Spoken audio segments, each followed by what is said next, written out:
एक नदी के किनारे एक जामुन के पेड़ पर एक बंदर रहता था। उस पेड़ पर बहुत ही मीठे मीठे जामुन लगते थे। एक दिन एक मगरमच्छ खाना तलाशते हुए पेड़ के पास आया। बंदर ने उससे पूछा तो उसने आने की वजह बताई।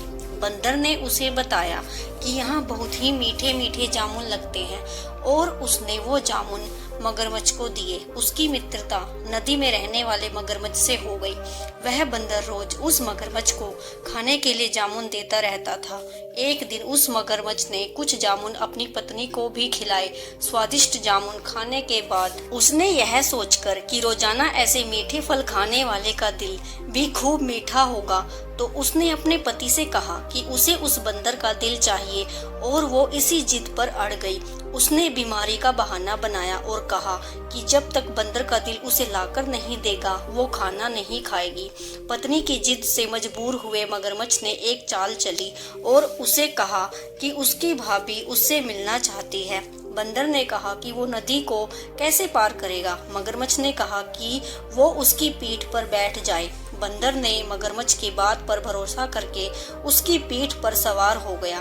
तो जब वे दोनों नदी के बीचों बीच पहुंचे तो मगरमच्छ ने सोचा कि बंदर को सही बात बताने में कोई हानि नहीं और उसने भेद खोल दिया कि उसकी पत्नी उसका दिल खाना चाहती है। बंदर का दिल टूट गया और उसे धक्का लगा, लेकिन उसने अपना धैर्य नहीं खोया। तभी बंदर बोला, मेरे मित्र, तुमने यह बात मुझे पहले क्यों नहीं बताई? क्योंकि मैंने तो अपना दिल जामुन के पेड़ पर संभाल कर रखा है। जल्दी से मुझे नदी के किनारे पर वापस ले चलो ताकि मैं अपना दिल लाकर अपनी भाभी को उपहार में देकर उसे खुश कर सकूं। फिर मगरमच्छ जैसे ही बंदर को नदी के किनारे लाया तो बंदर झट से जामुन के पेड़ पर छलांग लगाकर चढ़ गया और गुस्से में मगरमच्छ से बोला, मूर्ख, दिल के बिना भी क्या कोई जिंदा रह सकता है? जा, आज से तेरी मेरी दोस्ती समाप्त है। सीख, लालच से कभी कुछ अच्छा नहीं हो सकता। Thanks for watching.